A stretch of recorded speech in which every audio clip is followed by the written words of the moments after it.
It's not easy. It's one of the most difficult things in the world. Meet Sahil Masand, an artist whose watercolor don't just depict historical art, they capture its very soul using light, shadow, and a stunning mix of colors. He tells stories of dedication and a timeless beauty in every brushstroke.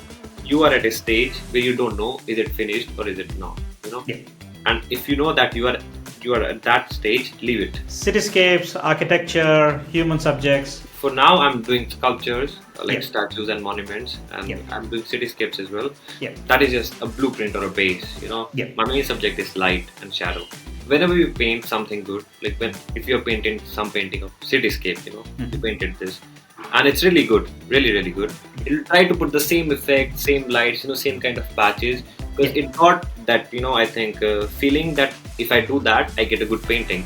What do you think is the bottleneck for people becoming an artist at the moment? First, you have to have that one thing that that convinces you all the time that you are an artist. Get a skill, work as much as you can.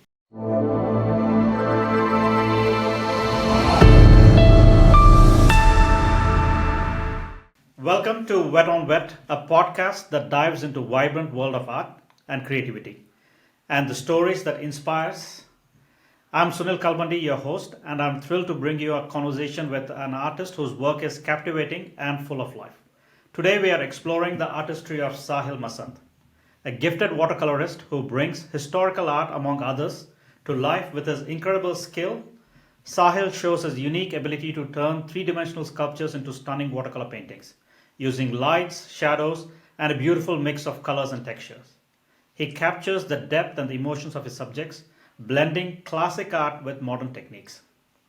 Each of Sahil's work tells a story of dedication, precision, and timeless beauty. His art is a celebration of both realism and creativity, making it a must-see for anybody who loves art inspired by history and culture. Currently pursuing his master's at prestigious Barcelona School of Arts, Sahil is not just a watercolorist but also a sculptor, a painter who works with oil and other mediums. His diverse skills give him a unique perspective, making his work even more captivating. Whether you're an artist, an art lover, or simply someone who enjoys beautiful creation, this episode is for you. So let's dive into the world of Sahil Singh Masand and discover the stories behind his extraordinary art. Welcome to Wet on Wet. Hi Sahil. Uh, Thank you Thank you so for much. being. Thank you so much, Sunil. Thank you so much for the introduction. It was really Why good. watercolor? I mean, is there any reason why particularly you like watercolor, or we can start from there and then we can start building? Yeah. Why watercolor? It's as I'm working more and more in watercolor, it's becoming a big question over the time. But if I go back in time and look at my days in college, it was the only medium that I could do, that I could travel with, because I was doing sculptures. I did my bachelor's and master's in sculptures from India.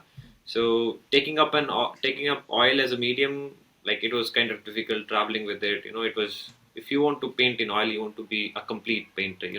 So watercolor, I started water painting in watercolor because took it as a sketchy medium, I think, and because it's easy to travel, it's portable, and it's. There was in India there was a lot of trend about watercolorists. So I think it started from there, Yeah. but it only started that way. But later I came to know about the advantages and all the things that watercolor possesses, and I think I can never let it go now. So it started like that, but now I understood its main like uh, how do you call, like probably advantages or like benefits or anything. Like I'm understanding the medium, and it's making me more attached to it over I've time. been painting for a few, more than a decade right now. So when Oh, I started with oil and acrylic. I used to get a headache with the vapors and other things, and then I had to switch to watercolors just because I couldn't stand. I used to get headache, and then also there was not enough space. But what you said was very true, right? Like, I grew up in India as well. There is always a limited budget on what you can buy and what you can't buy. yeah, Watercolor seems like one of the painting techniques, or at least the medium, which is very easy to get in. Difficult to master, but very easy to get in. It's like, you yeah, need few brush, few pigments, and then you can start. yeah. That's how it goes. Can you talk about just growing up in India? how it was growing up, and then what inspired you? Did any of your relatives were artists, or how did you get into art in general, or was it? Ah, okay. I mean, no, none of my relatives are artists. I like that I know of. Like maybe they are, but in their own, mind or hearts. Because in India, usually people of that mindset they don't usually open up, and Yeah. especially I'm from a village in India, so I think it's kind of difficult to open up about these things. But my parents sent me to a boarding school, and I studied in a boarding school all my I think childhood. So when I was in school, there were few activities like hobbies and everything. So I got introduced with painting, music, and everything. Like I was like on normal at painting, but I was bad at every other activities like music. I sounded horrible. I had no knowledge of instruments and everything. So I was only normal at painting. So that's the only thing I could pursue. But I got a really good teacher who inspired me, and it's time that did it. So over the time I got more interested, then I changed my school.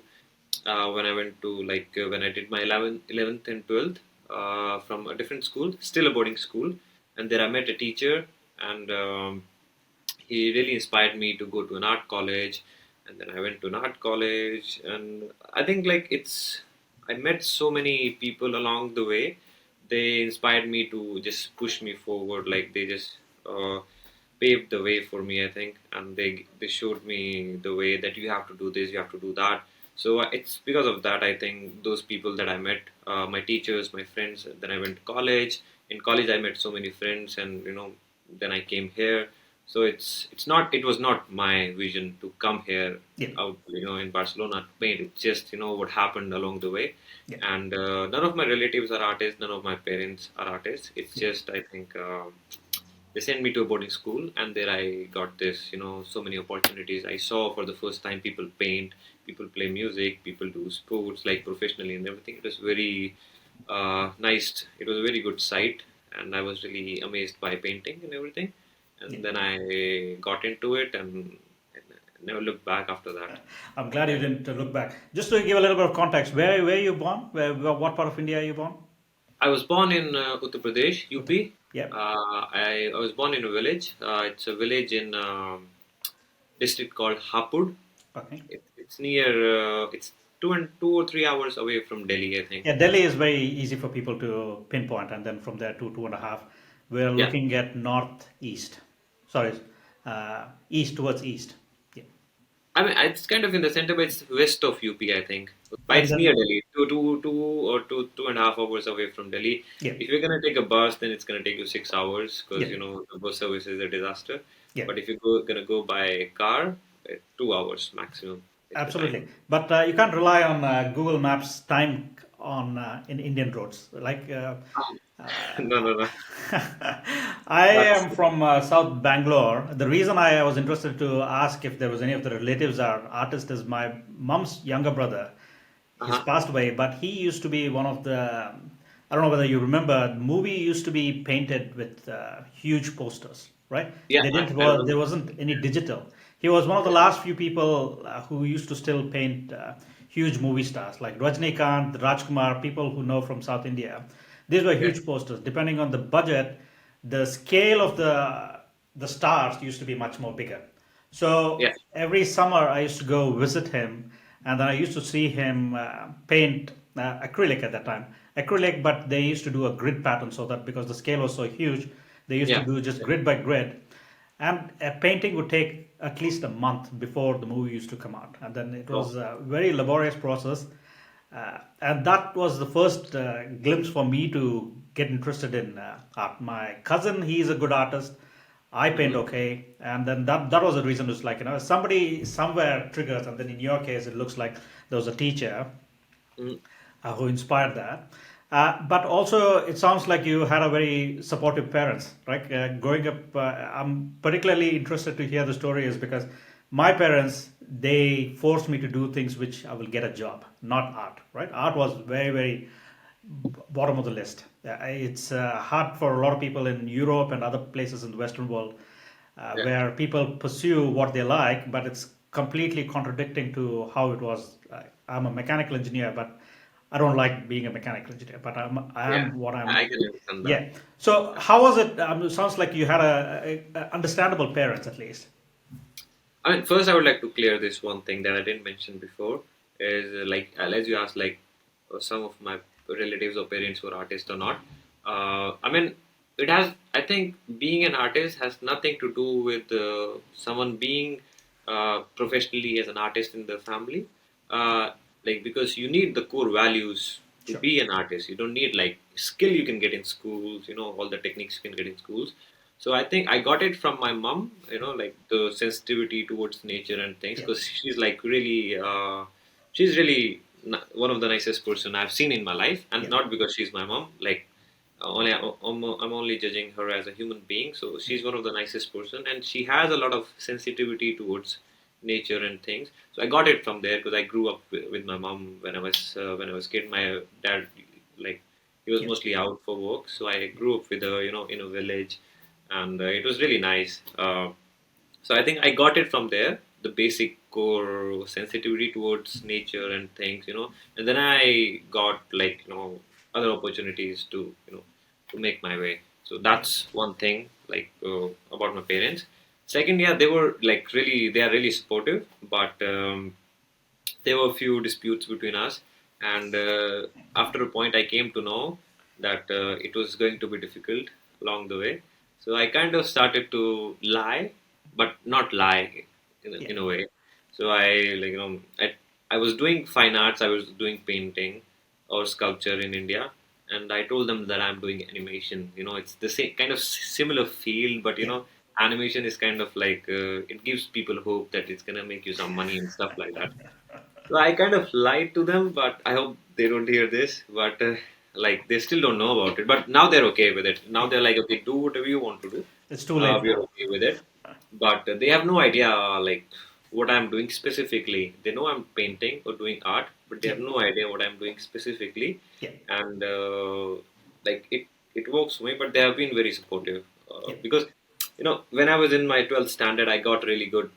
really good marks in my 12th standard, and then they had huge expectations from me that I would go do civil services or stuff like that, Yeah. and I didn't want to go to civil services. Yeah. So the dispute happened there. They wanted me to do something else, and I wanted to do something else. Yeah. So I said to myself that I'm not gonna fight, and I'm just gonna Yeah. let it like that, and we'll see it over time how it goes. So I just lie to them, in beds, and it worked out for me. Yeah. So like, but they are really supportive. They have never said no to anything. But it's just the understanding thing, and we can understand coming from India, coming from a village, Yeah. it's kind of difficult when when it comes to career paths and professions. Yeah. It's difficult to make your parents understand.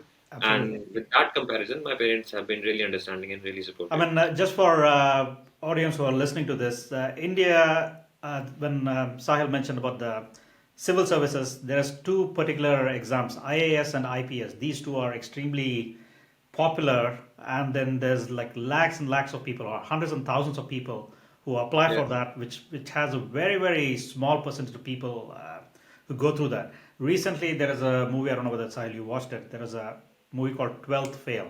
There was a Yeah, recent I movie watched it. I about watched it. I I watched mean, I know it's a Hindi movie, but people, if you guys want to just understand the struggle and the amount of people who apply for the civil service movie, 12th Fail is a movie. It's a fantastic movie. I don't even remember who the hero is, but I enjoyed the movie, and it just tells you The the hero is struggle of. his name. The guy's name is Vikrant, I think. Is it Vikrant. Vikrant? Okay, I mean, it's a fantastic movie. Yeah. I I mean, the watched it struggle. because of a teacher that did a debut in that, Yeah. Mr. Vikas Divyakirti. I watch his videos on YouTube. Oh, do you? Okay. Yeah, but Yeah, that movie was very, very well done. yeah, And then also it's based on a true story. I think yeah, anybody who likes Slumdog Millionaire, I think this one is at least 10 times better than Slumdog Millionaire, in my opinion. It's a yeah. great movie. Uh, that's the civil service. People are looking for this elite 1 or 2% of the jobs in India. Either an engineer or your doctor are looking for, especially in the North India, people are more catered towards looking for an IAS, IPS. These are called civil service jobs in India. Sahil, can you just walk through how from art school from India to Barcelona? So how did you get to pick Barcelona, or is there any connection why you picked Barcelona or Europe instead of anywhere in Paris or Milan or any other place which is known for more art like Florence and US? Yeah, yeah. I mean, okay. So when I was in India, I got into sculptures. I was studying in Government College of Art, Chandigarh. It's a fine art college. Like Yeah, it's really professional and fine art college. It has like four streams. One is painting, graphics, applied arts, in which people do advertisements and stuff like that, and yeah, there's sculptures. You don't get to choose. yeah, Like if you are first or second rank, you get to choose. yeah, But as the seats are filling, yeah. the only seats available, you will choose those ones. You don't get to choose whether That's I'm right. going to take this or that. So I got the last seat in sculptures. I wanted to choose painting, but I got the last seat in sculptures. And after that, it was 6 years. I did my bachelor's, I did my master's, Yeah, and it was kind of like I started painting along the way as well, and like there was always this 49-51 thing with sculpture and painting. I really loved doing sculpture as well, yeah, but the painting had like it always had an edge over yeah, sculptures, yeah, and when for 6 years I did paint, like I did sculptures. yeah, I was like, okay, I have to paint because I wanted to paint because I painted in yeah, college. I represented my college and youth festivals yeah, like in India, and like I painted on the spot painting and stuff like that. So I did sculptures. It didn't satisfy me, and I said to myself, I really love this. I want to do this, yeah, but as a hobby, I don't want to make it as a career. yeah, So I told myself, like, okay, let's go out somewhere. Let's be yeah, more professional. And I searched for the schools. Florence, I searched for Florence as well, and I searched for Barcelona Academy of Art as well. yeah, But the thing with Florence was it was really like it was too classical, yeah, and there was no room for there was no room for watercolor. I think so. yeah, They are really classical, which is good to learn techniques and everything. But yeah, the reason I came to Barcelona Academy of Art was it's kind of mix of both classical and yeah, modern things. It's yeah, impressionist and yeah, representational art and everything. So there's more room for experimentation in this academy. yeah, yeah, So I chose this, and I loved Barcelona. Like if you're in India, like yeah, we all must have seen so many movies like that. yeah, Movies in the Milegi, Dobara and everything. When I came here, it's nothing like that though. But yeah, when I came, I thought of this like that, and that's how I came to Barcelona. And yeah, also like it's a small city, it's not too big, and yeah, it's I just felt like it would be a good city. But most of it was because of the academy. So yeah, it had a lot of opportunities, and it had a lot of room for experimentation. yeah, On the other hand, if you see Florence, it's really classical. They are rigid, they are strict, and that I didn't want. Because if I go to those academy, like you never know, they can say you cannot do watercolor or sure, yeah, yeah, stuff like that. But in this academy, they allow me yeah. to do that. I didn't know much about Barcelona. It's only after talking to you, while I was researching, I was looking into Barcelona. It Uh, looks like a very fantastic school. I am envious of people who are doing things like you, who want to do those things. Right? I want to do watercolors or art, anything to do with art, but uh, I was. It doesn't pay. That's what my dad said is like, it doesn't pay, and then yeah. you have to do. And another funny story I want to say is like, the ignorance when I did my masters in US. The way I chose the school I did in Los Angeles was because of Hollywood movies, right? So you watch Hollywood movies, and then first thing it comes to my mind is Los Angeles, and Uh-huh. that was one of my criteria as I picked a Los Angeles school over Texas. There was a university in Texas who was much better on paper, but I picked Mhm. Los Angeles because it sounded cool. That Okay. was my. You think about how the knowledge level back then. This was in 2001, 2002, when I Uh-huh. started looking for colleges. Bollywood, Hollywood movies made an impression, and then I said, "It's like, if I'm going to America, I'd rather study in Los Angeles." And it turned Los out Angeles. fine. The school was great and other things, but it's just how it started and then where it goes is very interesting.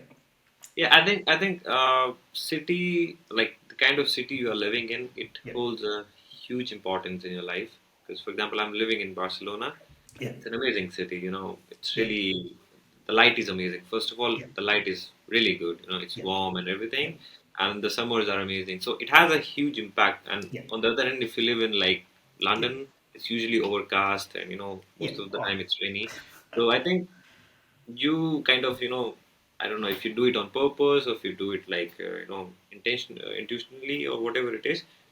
You choose the city that you want to go, and I yeah. think I chose Barcelona because I like the vibe of it. I Yeah. like the weather and everything. I did a lot of research when I was in India. Yeah. I think that was also one of the reasons I came to Barcelona, Yeah. because there So was no beach in Florence. There was good beaches here, and, Costa Brava and everything. So I think one of the okay. reasons, not all the reasons, but one of the reasons. No, but why not? That's what I'm saying is like, lot more sun. And then, I'm from UK. So first thing we do is we're constantly going towards the south of either France or Spain, right? I've been to Yeah, Barcelona many, many times.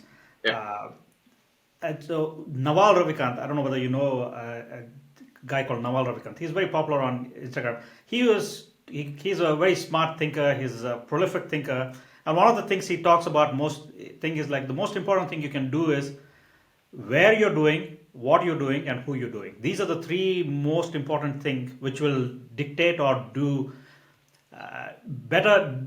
If you can get these three decisions right, everything else sort of falls in place, right?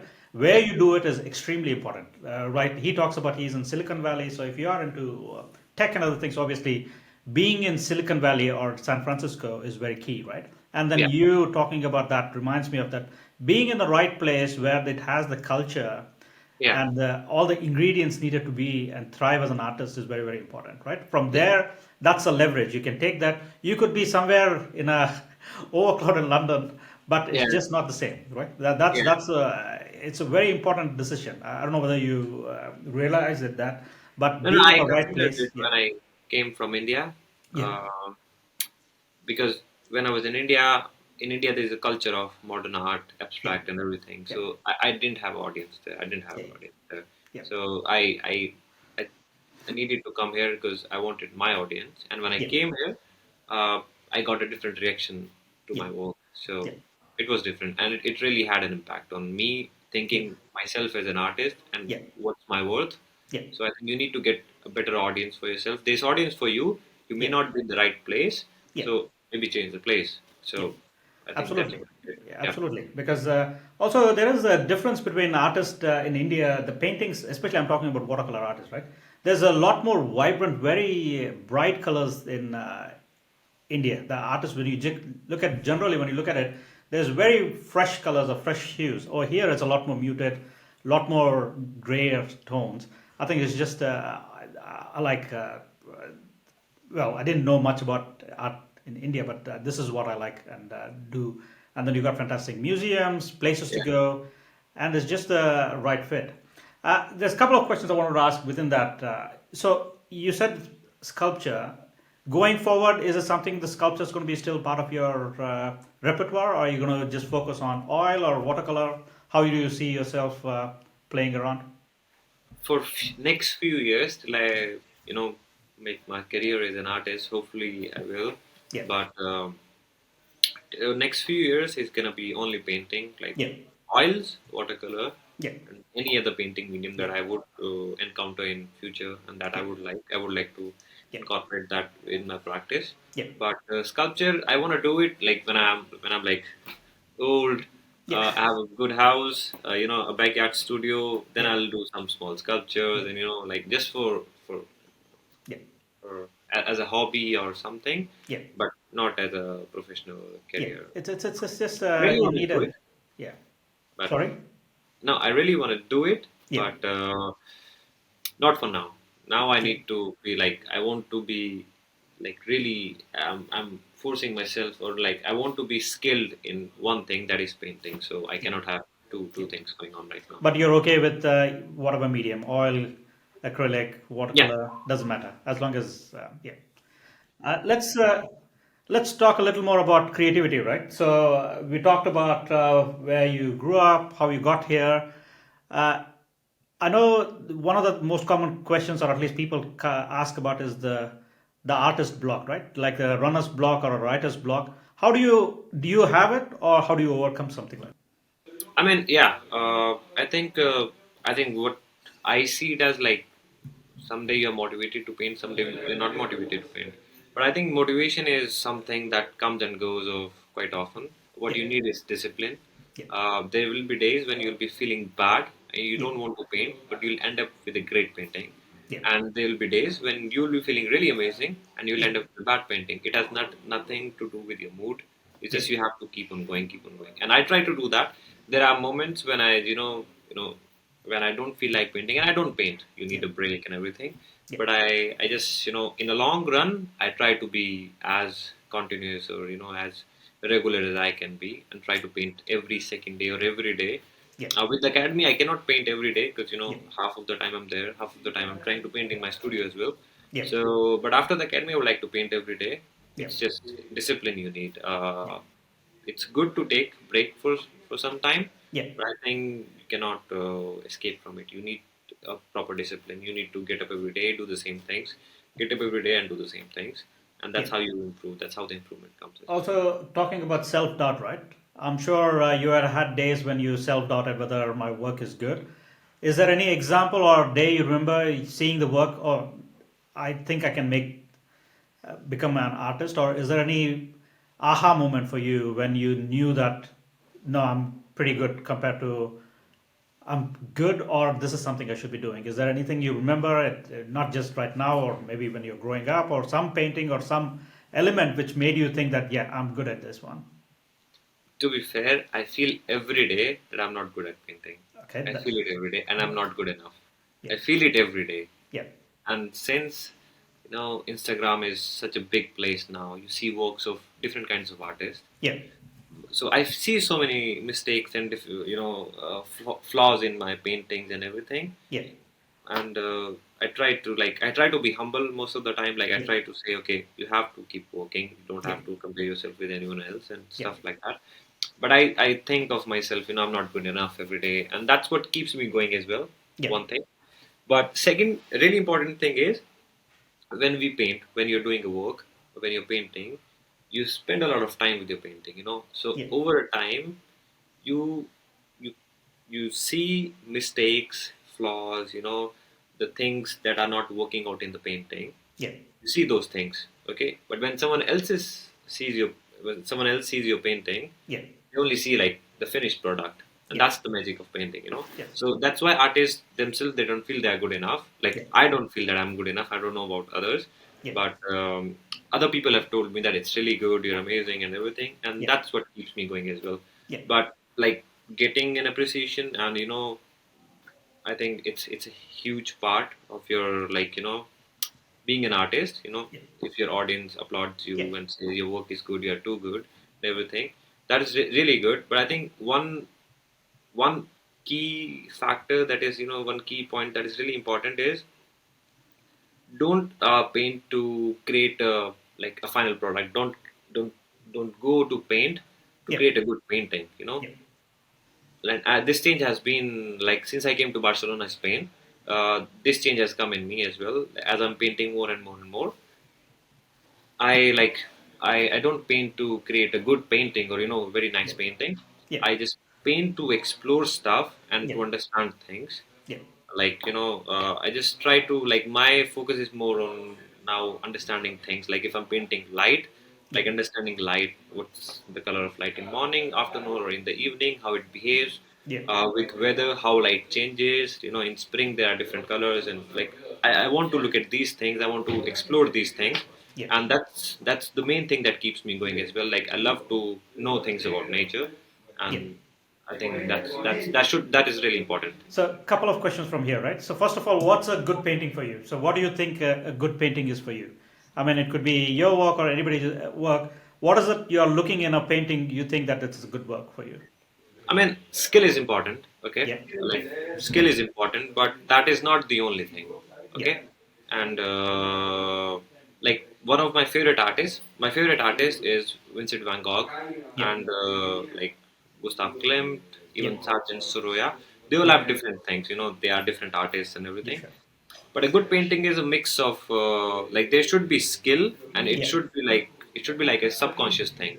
Skill yeah, it should not be the main thing about a painting, yeah, and it should be personal expression. Like for yeah, example, for me, skill is really important, but what makes a good painting is like the subject you're studying. For example, if Yeah. it's a personal emotion, it's a light, it's an atmosphere, that should take a bigger role in a Yeah. in a painting, I think. Is there a preference on what type of subjects you like at the moment? It could Ah, change in coming years, but at the moment, do you prefer cityscapes, architecture, human subjects? Is there a preference at the moment? yeah, I mean, for now I'm doing sculptures like Yeah. statues and monuments, Yeah. and I'm doing cityscapes as well. Yeah. But that is just that is just a blueprint or a base. Yeah. My main subject is light and shadow. Light and shadows. So Yeah. wherever there is a good play of light and shadow, I Yeah. try to paint that. Be it a cityscape, be it Yeah. a sculpture or monument, Yeah. be it in a forest or something like that. It Yeah. should be a good play of light and shadow, Yeah. and that's what I focus on. And Yeah. I like that's one thing. Like choosing my subject on the basis of light and shadow. Yeah. That's one thing. Second, Yeah. I try to be honest to my subject, whatever it is. Yeah. Like that is really important whenever you're painting. Don't let your previous knowledge of painting affect your recent painting. That is really important. That's Because yeah. That's a very interesting. Can you expand on that one? It's just yeah, try to understand. like whenever you paint something good, like when if you're painting some painting of cityscape, you Hmm. painted this, and it's really good, really really good, Yeah. and now you're gonna paint the next one. Since you got this, really good painting from the previous session. Now Yeah. your brain will tell you to paint similar paintings, and it will want to try to put those similar principles. Even if you're changing a subject, it's a different scene. Yeah. It'll try to put the same effect, same lights, same kind of patches, because Yeah. it got that, I think, feeling that if I do that, I get a good painting. Yeah. But you got that good painting by being true to the subject. So Yeah. it's always important. It's really important to understand that every subject is different. Even if you look at one particular scene, look at it in the morning and look Yeah. at it in the evening, it's totally different. So there's a lot of variations in nature. Yeah. Don't like be repetitive and try to change the subject. And whenever you are changing the subject, be true to the subject. Yeah. Don't paint the style, paint the subject, I Yeah, think. no, no, no. I'm very glad to hear that because I suffer from the same problem, right? There's a lot of people I talk to, they suffer from the same problem. Is like, they Yeah, like one painting, and then you see a lot of artists just doing the same thing over and over again because they know they can do one style and then they stick with that. And then yeah. they're constantly doing the same thing. You look at their painting, they're too afraid or not confident to change to a different paintings, right? True artists, they're okay to change and they're okay to try out different things. That's where that thing comes in. I mean, like, if you want to make a good painting, you do that. Yeah. You want to create a drama, you try to do repetitive things and stuff like that. It happens Yeah. like that. Yeah. But if you want to explore, Yeah. that thing is out of the sight. You don't care what your final product will be. You just want to study something that is in front of you. Yeah. You want to study, like light, atmosphere, or Yeah. architecture, or people, Yeah. or anything. And when you look at things from that perspective, Yeah. right, it becomes totally different. You are more into exploring mode, Yeah. and that gives you more authentic and original paintings, and that will Yeah. give you more better paintings. It will bring out a lot of variation in your work as well. Yeah, but also I feel it's like there's a balance, right? So people want to, they got family and kids, they want to make a living as well. So they will paint what people want. And Yeah, then there's also painting which you want to paint, and then there's also you want to make a living. There's a lot of artists you talk to or look at their workshops, they're doing exactly the same thing over and over again.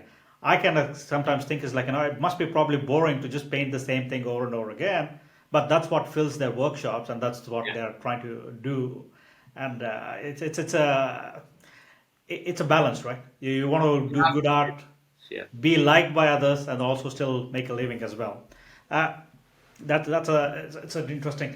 On the same subject, when we're talking about creativity at the moment, is there a way you could explain how you start and then try to finish? Especially, my question is around when do you know when to finish? Right? There's a lot of people overdo the painting. So, yeah, if is there a way? I know this is not a people who are listening. Is there a yeah, way you could explain what your creative process is, how you start and how you end, or at least you know when to end? yeah. I mean, first thing to start a painting, it's not easy. It's one of the most difficult things in the world. Like whenever I do a drawing and I Yeah. want to start it, it takes me like if I'm doing a really big painting, like for example, full imperial. That's the biggest I've gone by now on watercolor. Yeah. So it takes me like I procrastinate a lot. Okay, I'm gonna start it tomorrow. I'm gonna start it today or tomorrow or today, tomorrow, something like that. So to start a painting, it's really difficult. I think it happens with everyone Yeah. because you think in a way that okay, it's gonna be a good painting. I'm investing a lot of time. It's a big Yeah. size and everything. All these things comes into play, Yeah. and that kind of makes you afraid as well. But once you keep going, it becomes easy. Once you're in the process, once you applied the brush to the sheet, it becomes easy. Yeah. When to finish? Okay, uh, it's it's better to like you are at a stage where you don't know is it finished or is it not. Yeah. And if you know that you are at that stage, leave it. Yeah. Don't like overdo it, Yeah. and like come back next day Yeah. and look at it once again. If it Yeah. needs more doing, do it. Yeah. If it doesn't, then don't do it. Because what happens when we are painting, we are too much into the painting. For Yeah. example, if I'm painting a sculpture and then I'm too much into the sculpture, so I only look at that. I don't look at it as a final product, as a whole painting. Yeah. I don't have a sight right now to make an evaluation that it's going to be a finished product or not. So give it a rest, go Yeah. back home, have a coffee, watch a movie, do something else, come back the next day, and then look at the painting with a fresh eye. Yeah. And I think you will know by yourself that is it finished or does it need some doing. So I think that's what I do. Whenever I'm at a stage, okay, I don't know what's gonna happen. Should I do more? Should I do less? Yeah. I leave it. I even take 2 days break and I come back and I Yeah. see. Okay, I recently yesterday I did a plein air. I think Yeah. I did a planner yesterday, and yesterday I was like, okay, I'm not gonna do more than that. I was Yeah. at the same stage, and I can show it to you right now. And now I feel okay, it's enough, and I'm glad that I left it like that. Yeah. So it's this. I don't Yeah. know if you can see. Yeah. I can see it. Yeah. No, it's beautiful. Yeah. So it's from like I went to do planner after a long time. Yeah. So it's Sagrada Familia from top of Yeah.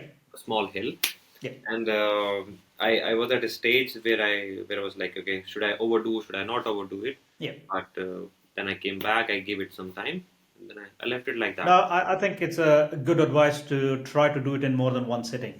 Yeah, because it's like, Yeah, one sitting, you are forcing yourself. And then also, I notice when there's that energy is draining, either you're tired or you're sleepy. I think that's when I say is like, let me stop because I'd rather stop right now and then come back and then do than to mess up the painting. it's not easy. It's not easy. You want to go. You Yeah, want to just yeah, paint and paint and paint. When yeah, it's like almost close to finish, you want to apply more patches and everything. It's kind of nice in yeah, your brain, but you have to control yourself and you have to stop. In plein air, it's different.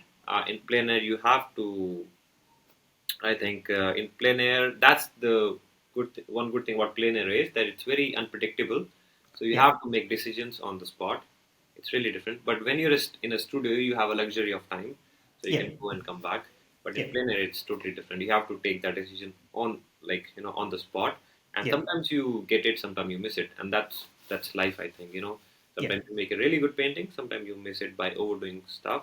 yeah, So, but that's okay. That's what plein air is. But in yeah, studio, I think if you're working in a studio, you should have all the access to all the facilities of working in the studio. yeah. Give it some time. You have luxury of time.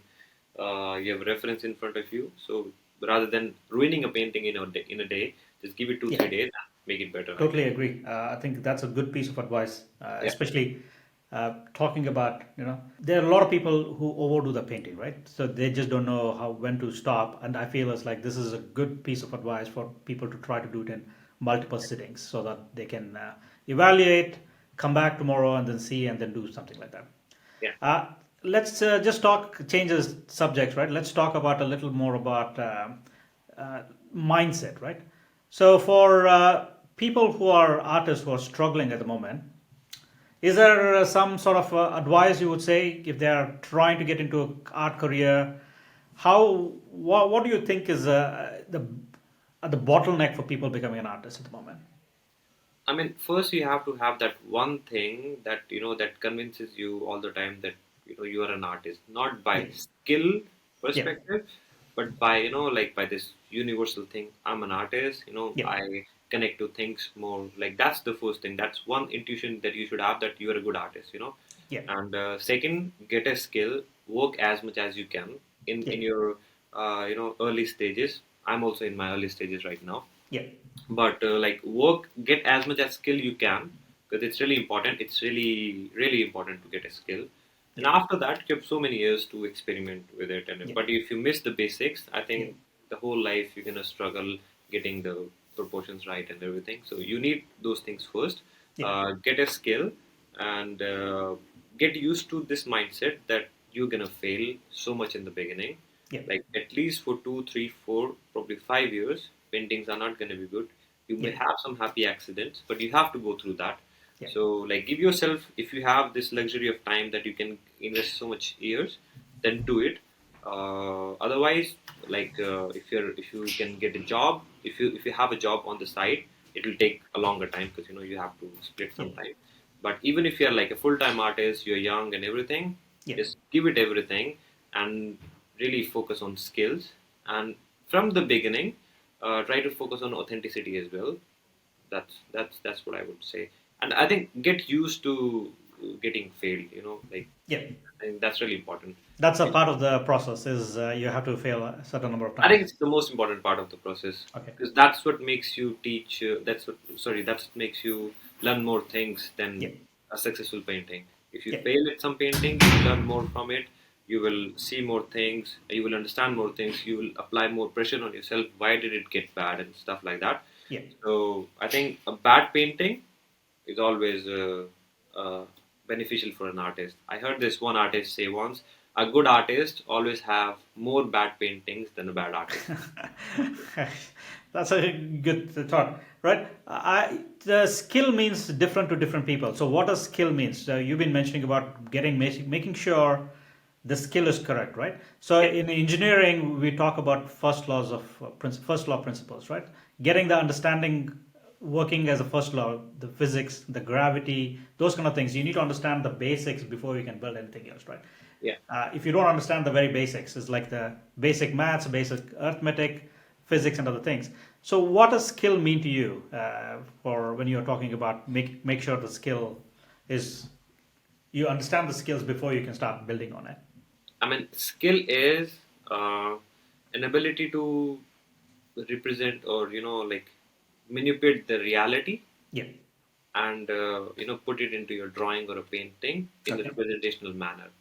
Yeah. It should look same. You should have that ability to, like, your brain eye hand coordination should be so good that Yeah. you should be able to represent that, and you Yeah. manipulate the reality and put it on paper. That's the skill.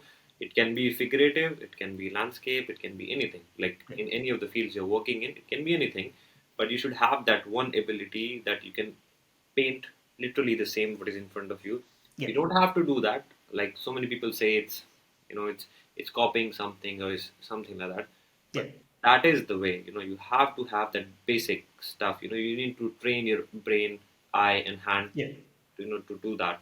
So I think skill is really important. So, do you think skill is something you can learn, or is it you need to be talented? So, a lot of people use this as an excuse to say that you need to be talented, or is it you think the skill can be learned? Totally, skill can be learned. Yeah. It's not. I'm like, I don't know if I've said it before. Skill is not what makes you an artist. Yeah. Okay, it gives you good base, Yeah. but skill is something that you can learn, Yeah. but creativity you can't learn. So Yeah. those are two different things. So skill is something you can learn and you should You learn. can. So it Yeah. doesn't matter what your background is. You can No. probably, especially the drawing, is probably the cheapest form of. You can just pick up a paper and a pencil, and then you have everything. You just start drawing what's in front of you. Yeah. Yeah, and it's one of the most productive as well. Like Yeah. it's cheapest as well, but it's one of the most productive Yeah. ways to learn as well, because Yeah. drawing is like, I think it's really important. It's really Yeah. really important, and if you have that ability, you can Yeah. do wonders. Even if you want to be an abstract artist, Yeah. if you learn to like represent things, or you learn to manipulate things and put them on paper Yeah. first, and then you go to do abstract, I Yeah. think there's going to be huge difference, because you Yeah. understand the patterns of life, Yeah. how things are, because Yeah. unless you know how to build something, you cannot know how to break it. Absolutely. I mean, I double that because people think abstract is something you can just do without any skill, but you need to know how to do things the right way before you can deconstruct it. Yeah. Absolutely. I mean, there's other things I wanted to chat with you within the mindset is negative criticism, right? So right now we are on Instagram, YouTube, wherever it is.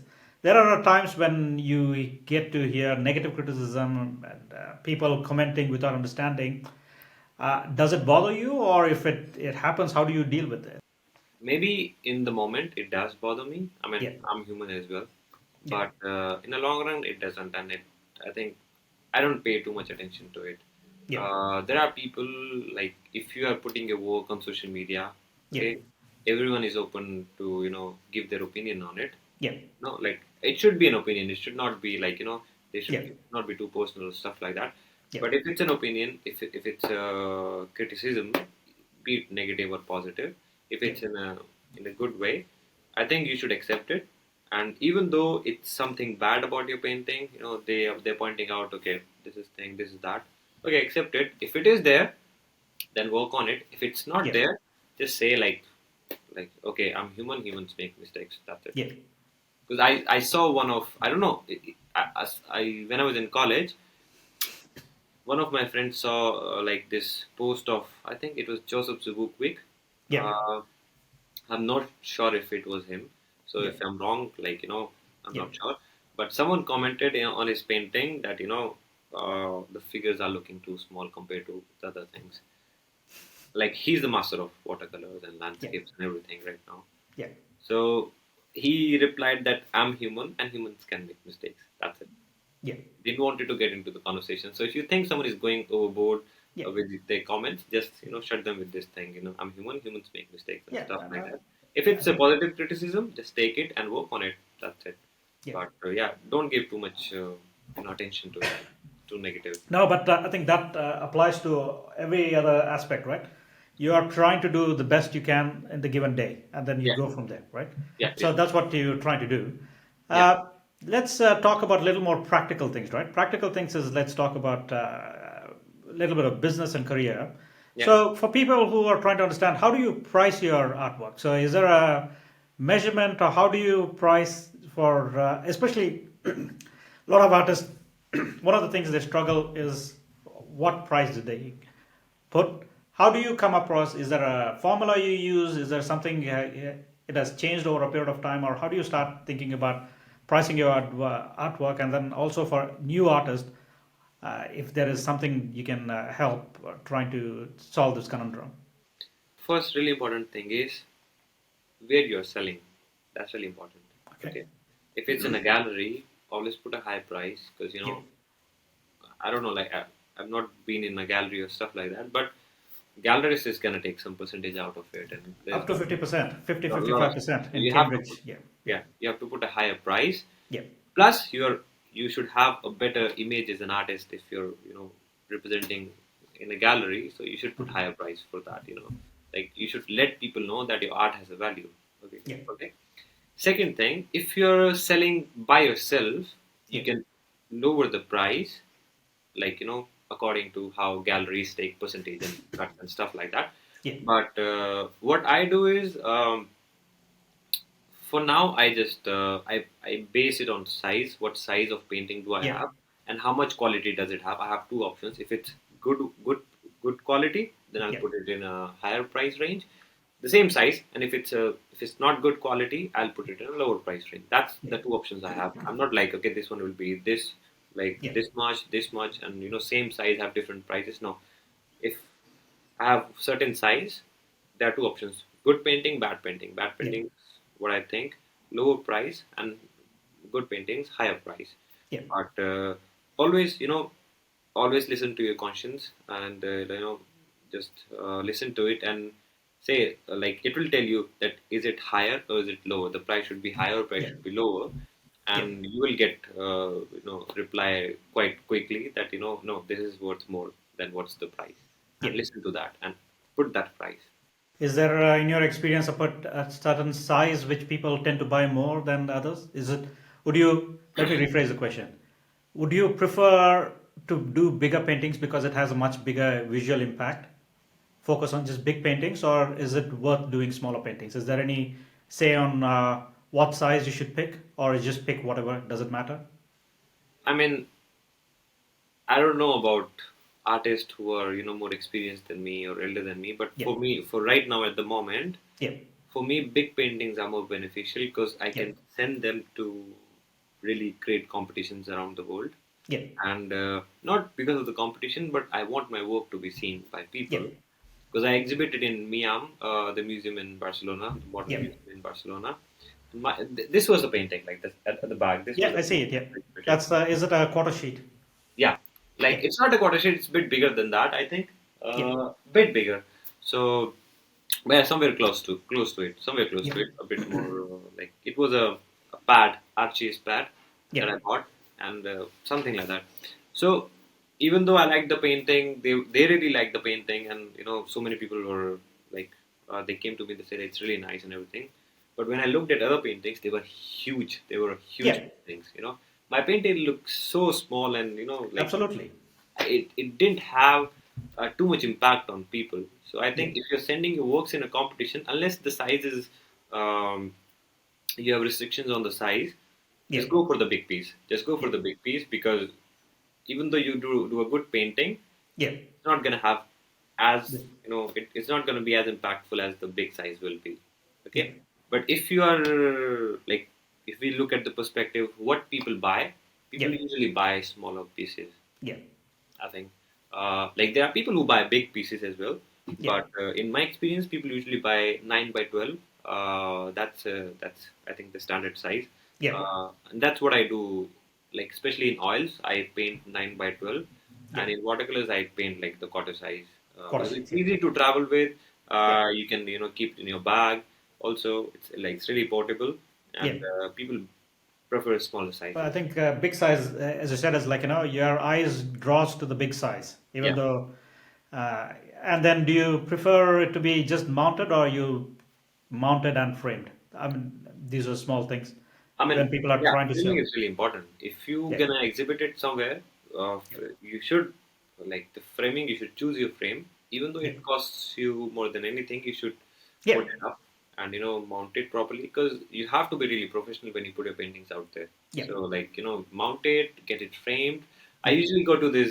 There's a market around in Barcelona. It's like antiques market. So they have Yeah. like old frames, old Yeah. Marcos that are really classical. I Yeah. think Victorian era frames, some stuff like that. Yeah. And I get them for like half the price. Yeah. And I take out, I check the size, Yeah. and Paint I the print the size. size on the paper and make painting according to the frame as well. So Sometimes. you're hacking to try to do that one. That's I think that's a smart thing to do anyway. Right. But I think because especially when you're starting, uh, the price is a point, right? The art material, the framing costs like probably 6 or 7 times the art material. Especially for a watercolor, it probably costs like 20 times, right? Yeah. Here for a quarter sheet in UK, I go to a full-time, what is it, he's not on a high street framer. I go to a guy who's somewhere who works for a lot of artists from Saatchi and other things. Uh-huh. I pay about £100 British for a quarter sheet, right? So it's And then it's that one really is like the expensive. cheaper ones. If you go to the high street, is a lot more expensive. I think And I might be £80 or £100, something between 80 to £100. That's what it's expensive. Yeah, I mean, I think it's kind of similar here in yeah, Barcelona as well. yeah, Because, what happens in Europe is, like, since we come from India, yeah, in India, we have, like, there are a lot of skilled workers yeah, around India, yeah, and that's why the price is, like, quite yeah, low. Even the framing that I did in India, yeah, like, really, like, if I'm doing this framing, but yeah, with a thicker frame, yeah. and, thicker and wider, it would cost me somewhere around 5,000 rupees. So 50 quid, yeah, 50 pounds or Yeah, something like that. around 60 euros, yeah. Yeah, but like frames mounted and Everything, yeah, everything. So I think what happens in Europe, they give a lot of respect to skilled workers, yeah, like be it a barber or yeah, carpenter or people who do frames and everything. yeah, These things are really expensive, and which is good as well, because these people are getting paid for yeah. the skill Uh, they learn. So like that's really good. In India, sadly, that's not the case. Things are quite cheaper on It is one of the reasons why a lot of people like you and I will like over here is you could be doing anything and still make a decent living, right? So you are paid for your skill, not based on division of labor. In India, there Yeah. is a certain mentality that you do a certain things you've seen to be worthwhile than doing something else. But that, I could rant about that different time. But that's a good tip, right? So try to have if you're sending for exhibitions, try to send a slightly bigger ones. Make Yeah. sure that it is nice and professional as it can, and then people tend to buy smaller ones. So these are tips which people hope that take from this episode, right? Yeah. And then also another thing I wanted to talk about is within the career or business, where do you see the trend at the moment? Do you focus more on social media? Do you focus more on going cold emails to galleries? Where do you see at the moment? Because you hang out with a lot of other artists as well, right? So, what Yeah. are a lot of these artists doing? Is that something I could learn or somebody else could learn? Where is the trend going at the moment? How are people marketing these days? I mean, trend is like it's quite obvious. Trend is going towards Instagram and everything. Yeah, Even galleries are searching people who are on Instagram and who are quite famous. So I think that's why the quality of work is going low. Not in every place. I think yeah, not everywhere. yeah, But I've seen some things on Instagram like if people have really good followers, and even the work is like mediocre, they will yeah, get gallery.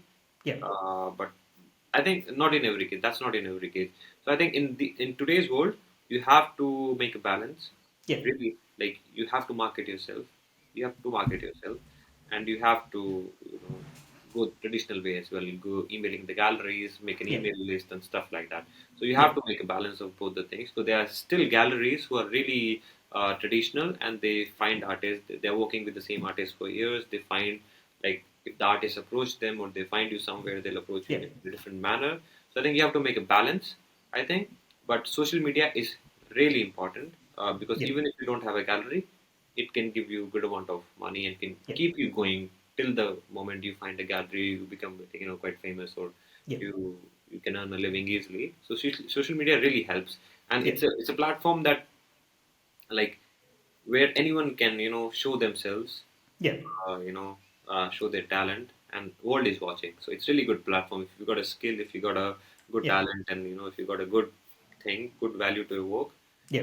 I think you can show it on Instagram, and it will really give, like reap you benefits. I think. So the artists you work with, do they make most of the money in workshops or in gallery or selling on their own? How does the split works usually? People, how do they make a living at the moment?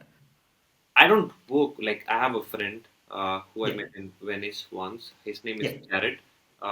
He's an American artist. He's really good artist, yeah.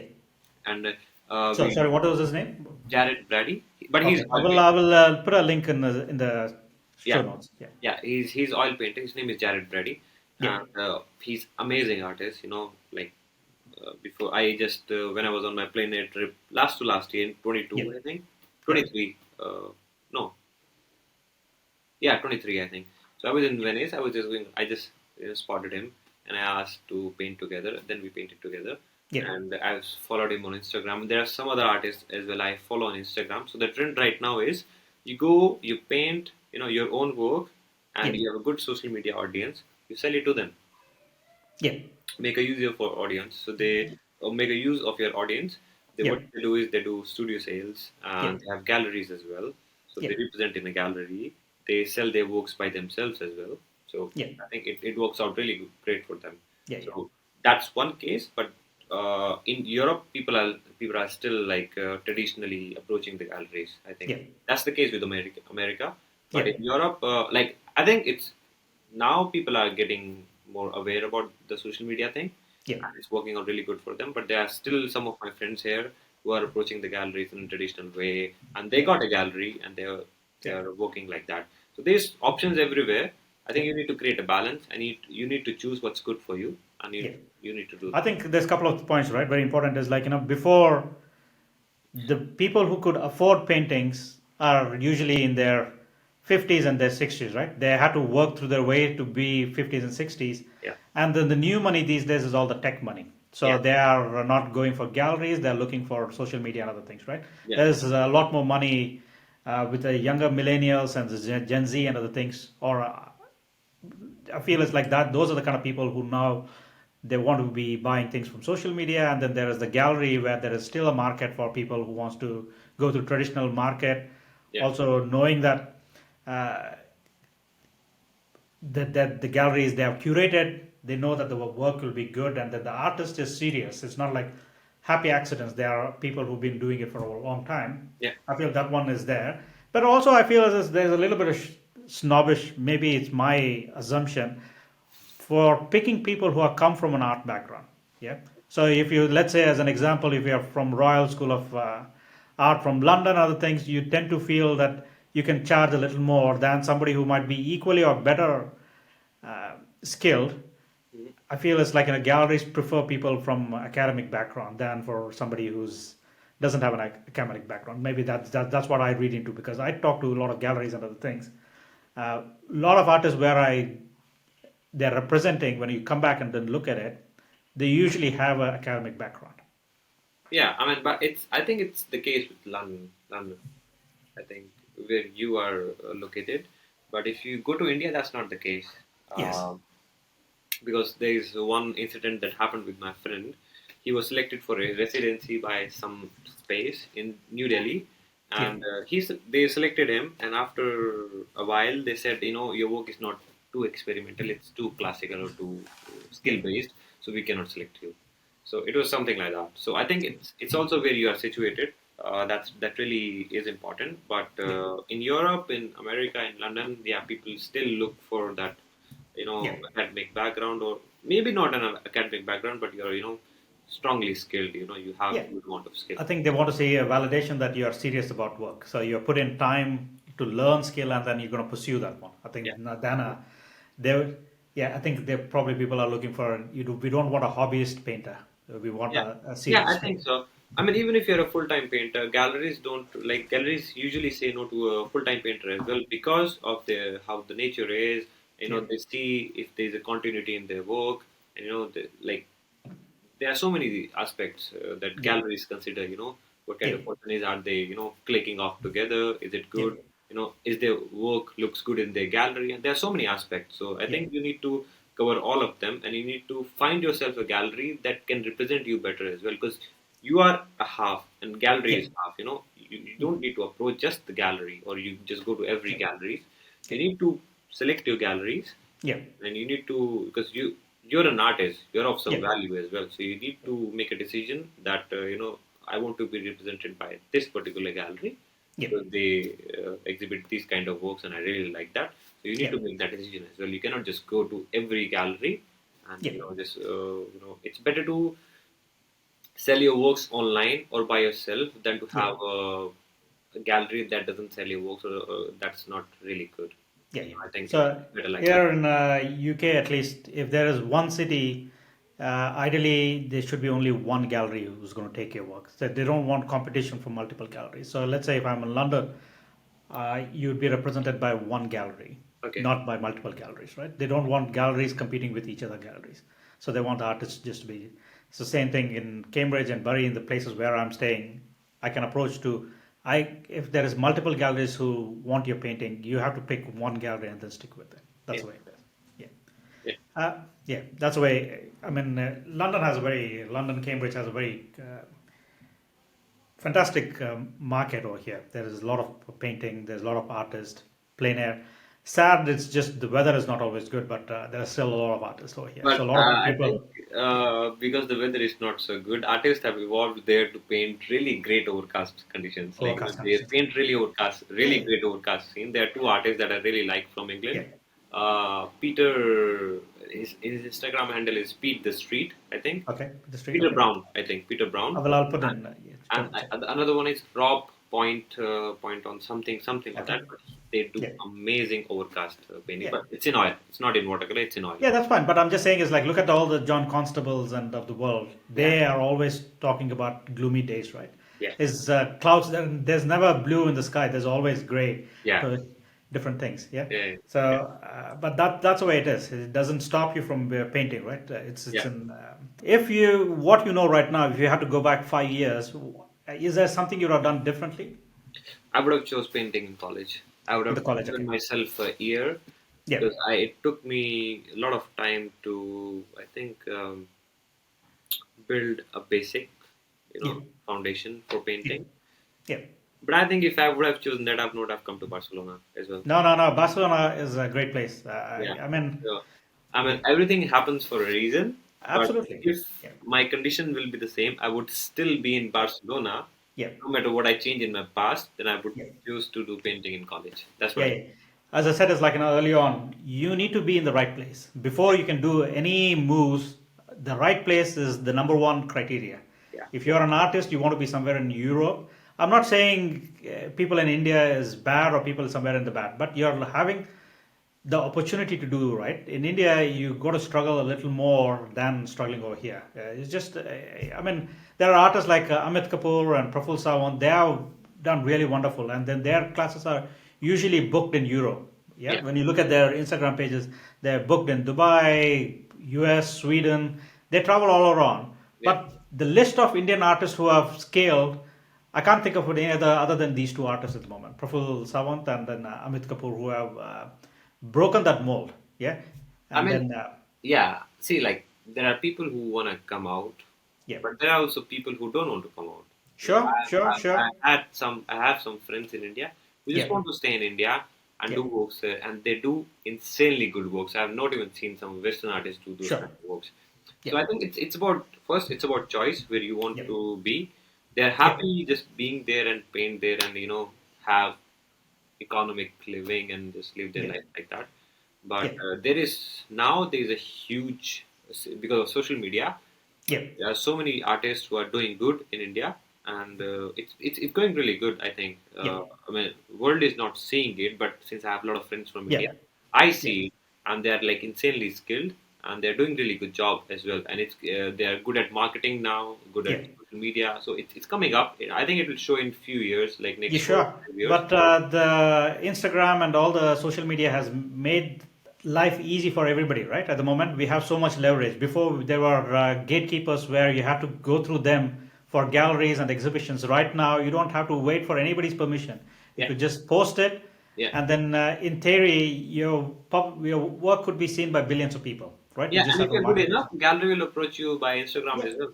Because there are yeah, so many galleries that are approaching you by Instagram. So yeah, I think you just need to focus on what you're doing and just yeah, keep working and keep posting. I think yeah, that's one thing you should do because it's really yeah, important to market yourself. Because I've seen so many people who are really good, but they don't earn as much, or they are like yeah, 40, 50 years of age. They're really good, but they don't know how yeah. to market themselves. So you need to Sure. learn this skill to market yourself. Really important. And Yeah, it's a I very don't have important. Is this something that they teach in your school, college, not just art, but also marketing and other things? Till now, they haven't taught us. Okay. Like they have few Friday classes, but since I'm part time, I don't take those classes. So Yeah. probably in Okay. those they may teach, but Yeah. usually it's just painting models, understanding the principles, and that's what Yeah. I'm here for as well. But it feels like it's like the marketing is like a, if you have a great product and if you don't know how to sell, then it's just yeah. So I know it's important to have a great product first, but also it feels Yeah, like it's equally important once you have a great product to sell as well. yeah, Uh, I will just ask a few more rapid questions. This again, watercolor, and then probably we'll wind up because I think we're a little over an hour. I want to be respectful of your time. no. This is some rapid questions. Just watercolor. Favorite paper? Is there a particular paper you like? For now, like for plein air, it's different. For studio, it's different. Yeah. For So studio, my paper that I go for is Arches, yeah. 280 or 300 GSM, something like that. So do you like rough, not rough or Cold smooth? pressed. Cold press. I Okay. like cold pressed. And Okay.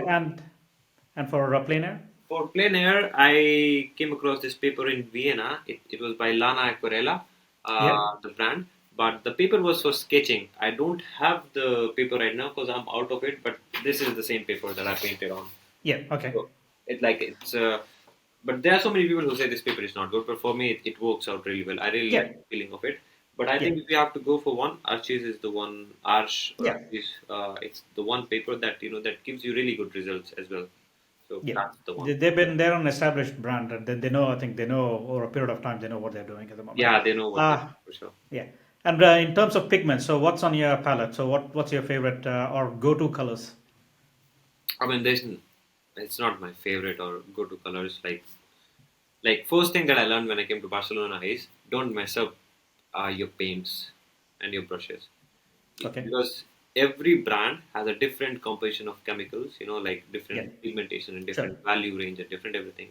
So if you Yeah. learn to paint with one kind of paint, like one brand of paint, Yeah. and then you are rich now, and then you want to change to some other brand, it's gonna Yeah. cause you a lot of time to adjust from the similar brand, the brand that you were using, to the brand you're gonna Sure. use in Yeah. because every brand, like if you take ultramarine blue from Daniel Smith, white Yeah. knights, camel from India, or Winsor Newton, every color is different.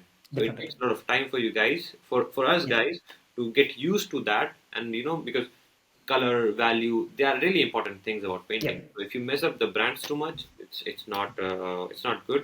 So for me, when I came to Barcelona, I started using white knights, and I'm still using them. Yeah. Okay. uh, I understand them really well now because it's been 2 years, and I don't want to change them because Yeah. So you're used to what it looks on the paper, and how when you mix it, and then yeah. Yeah. So probably what Sahil would help is to just to have a photograph of your palette, just to see what colors you use. Doesn't matter what the brand is.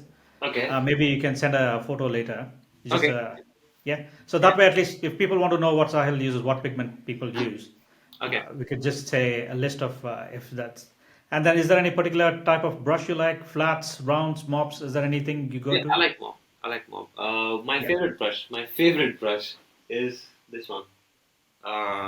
For wash, this one. Yeah. Like I don't know if you So can. what is this? Is it a Pro Arte? It's Da Vinci. Da Vinci. Okay. Yeah. Yeah, and like it's really amazing for the wash. Yeah. For the first wash, second wash. But Yeah. when it comes to detailing and everything, I just buy a simple synthetic brush, like Yeah. probably from a Skoda or some Yeah. other brand. So Yeah. like this is like this simple Yeah. synthetic brush. This is just a synthetic. Yeah, so that That's cool. works for me. Yeah. So Yeah, it's a mix of mops and synthetic. yeah. But the most important thing, paper first, then colors, then it comes, then the brushes for me. Yeah, absolutely. Yeah. That's very important. People, we need to just underline that point. If the money is there, first money need to be spent on good quality paper, pigment, and the brush, Yeah, right? Because if the paper is not good, doesn't matter. People tend to overdo when you're learning, yeah, and then if the quality of the paper is not good, you'll just be disappointed, and then you're going to probably stop yeah. doing any of those Even things, if right? you do a good painting on a Yeah, bad paper, over the yeah, years it's gonna change with bad paper. yeah, Your painting is gonna go down. So it's really important to have a good paper and good pigments. Brushes is yeah, just a tool, you can manipulate them, but yeah. yeah, paper is really important. Palette, is there a particular palette you like at studio and at Plein Air? What palettes do you use at the moment? That's the one I use for plein air and for my studio as well. It's like I think you can Mijello, yeah, that's the one I use as well. you can get this anywhere. I think. Yeah. I think one of the brand I bought a long time ago was the popular called Mijello. Yeah, That's the one which is popularized. But yeah, right now there's so many knockoff, but it is exactly the same layout. yeah. Yeah, there is And no IP protection against that. It's just everybody uses yeah, that. yeah. Also, like for my studio, I use the big one. Yeah. Okay. So, like, I still have pigments in that. I don't know which Yeah. brand is this because I took off the sticker. Yeah. But this is like quite big. So this is Yeah. for the studio, and that is for the plein air. But I use the only one for plein air and studio. Yeah. This is just it's been lying around for a long time. I've never used it. Now I have a same Mijello for plein air, and then I have a John Pike. John Pike is the size of a quarter sheet. It's really big. Yeah. It's Yeah, really nice to have a big palette. You yeah. can It's move your because I mouse use hard. usually big washes, so I generally have a bigger palette. Yeah. Palette we covered paper, pigment. Is there any other tips or techniques you want people to avoid mistakes? If you're starting up, is there a way you set up the pigment or paper, or how do you set up a studio? If I you can mean, explain it in words. yeah, like pigment and paper, everything. It's a secondary thing. First thing people should focus on, and that's in my experience. That's the thing. Uh, with watercolor, what happens is it has become a style-based medium.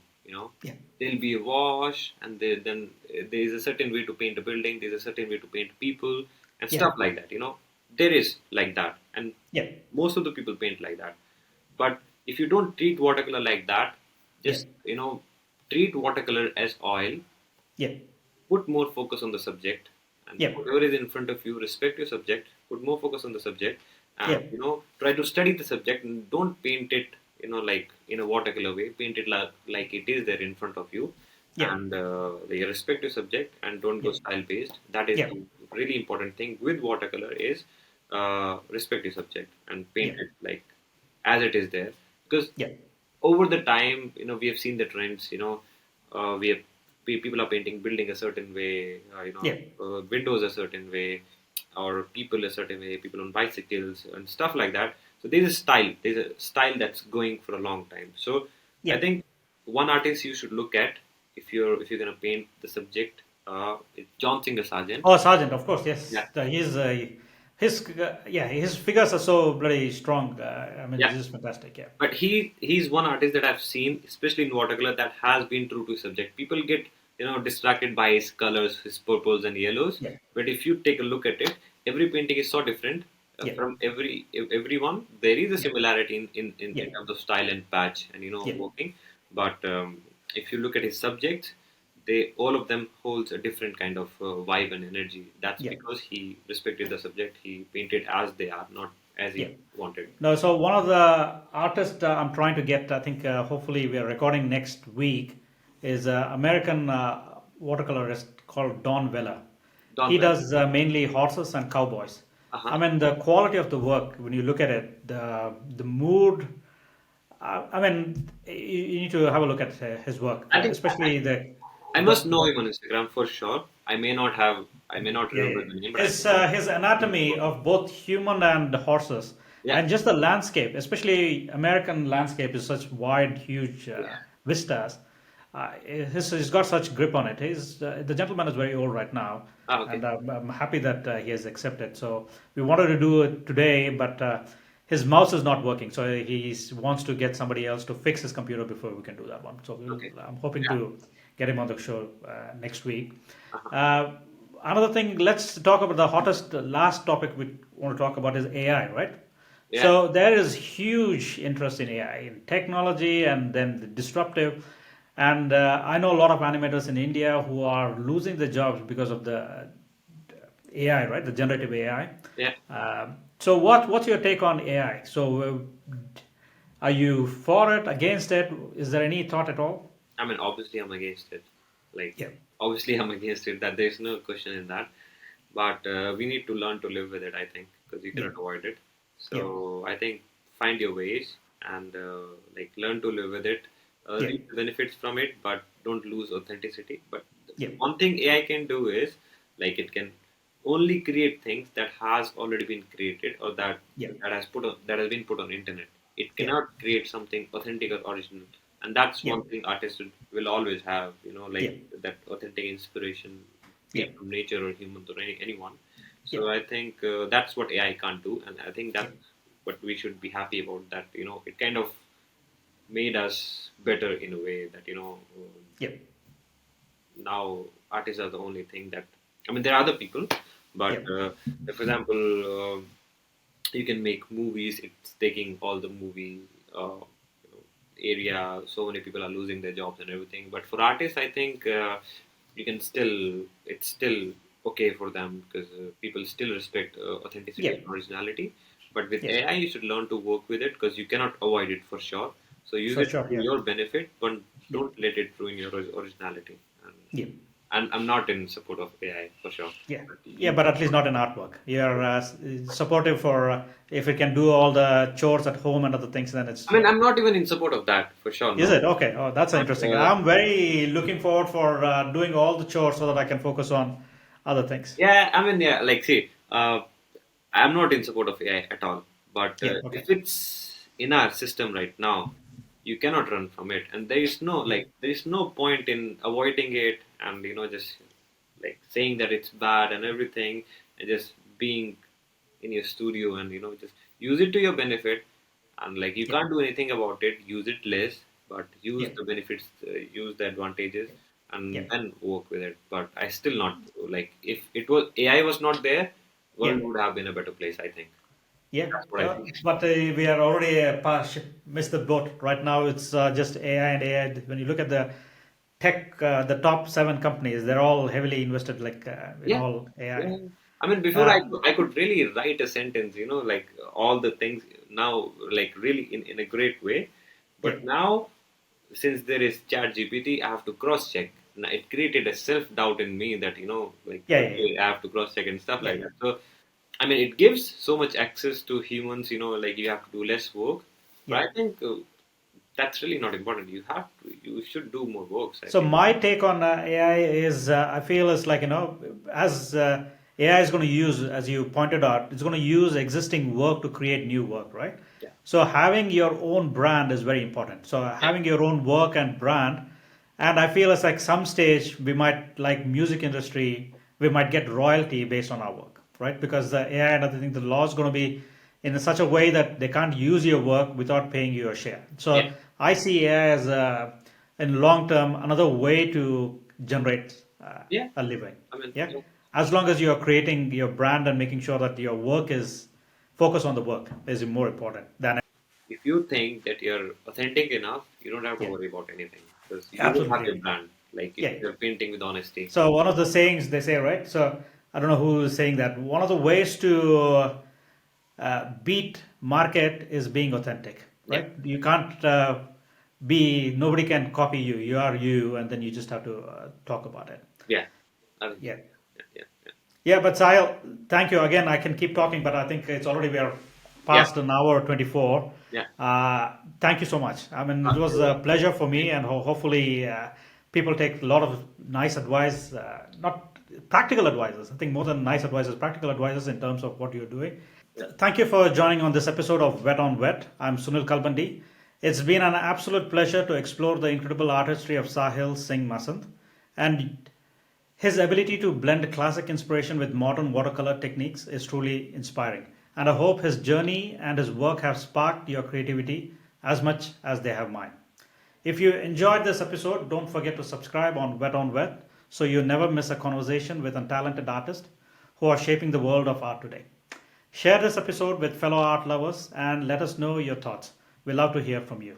Until next time, keep creating, keep exploring, and let the art inspire your world. This is Sunil Kalbandi signing off. Thank you and see you soon.